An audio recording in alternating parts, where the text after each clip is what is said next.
being adultery, incest, and conspiracy against the king. Before we continue, don't forget to subscribe to my channel.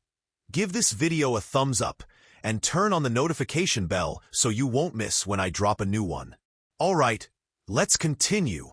On May 19, 1536, and Boleyn, the second wife of King Henry VIII, was executed on charges of adultery, incest, and high treason.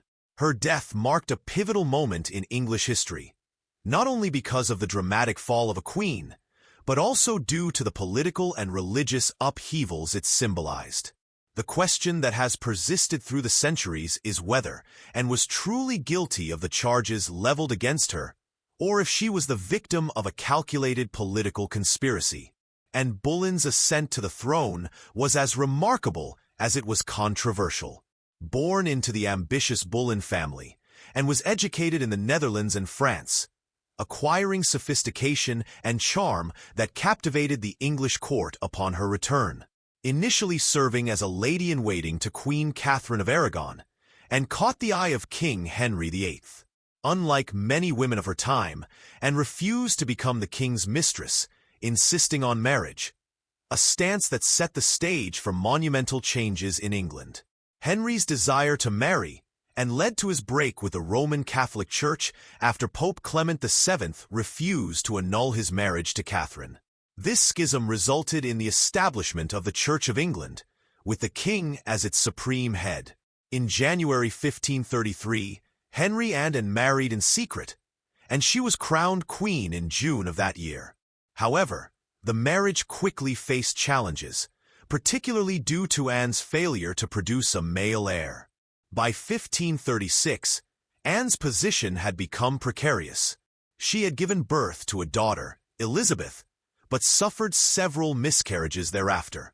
Henry's disappointment and his growing interest in Jane Seymour, one of Anne's ladies-in-waiting, further strained their relationship. It was in this context that charges of adultery, incest, and treason were brought against Anne. The accusations were severe, and was alleged to have committed adultery with multiple men, including her own brother, George Boleyn. She was also accused of conspiring to kill the king. The evidence presented was dubious at best. Confessions were extracted under torture, and the testimonies were riddled with inconsistencies. Notably, Mark Smeaton, a court musician, confessed to adultery with Anne, but his confession was likely coerced. Thomas Cromwell, Henry's chief minister, played a significant role in Anne's downfall. Initially an ally, Cromwell and Anne eventually clashed over matters of foreign policy and the distribution of church lands following the dissolution of the monasteries.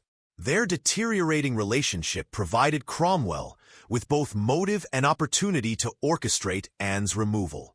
Cromwell convened a secret commission to investigate Anne's alleged misconduct. The commission included Anne's own father, Thomas Boleyn, suggesting the depth of the political machinations at play.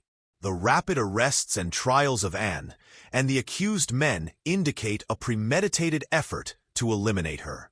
Anne's trial was a spectacle, presided over by her uncle, the Duke of Norfolk. The proceedings were biased and lacked credible evidence. Despite her eloquent defense and the questionable nature of the charges, Anne was found guilty.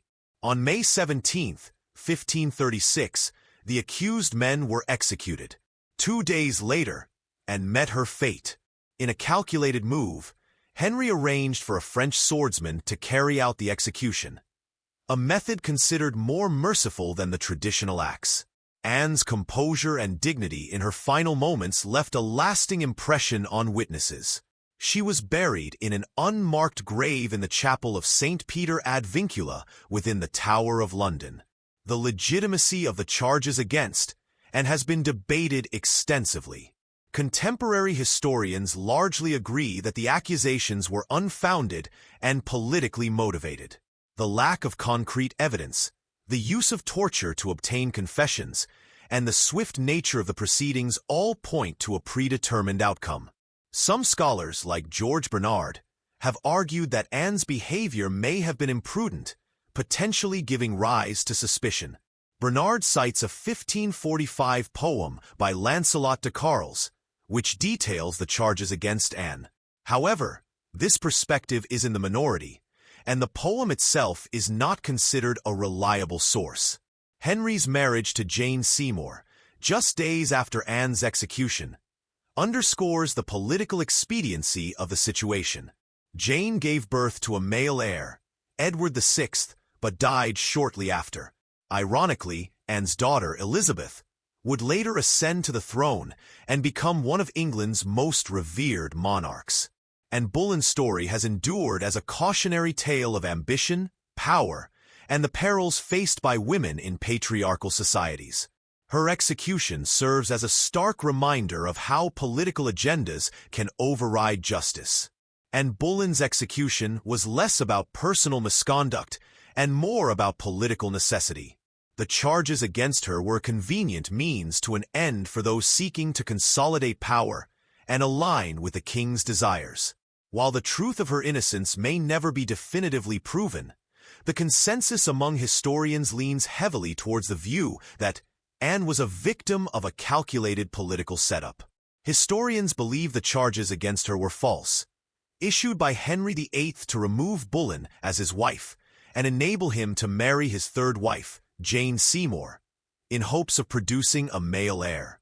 If you enjoyed this video, don't forget to hit that like button, subscribe to the channel, and drop a comment below with your thoughts.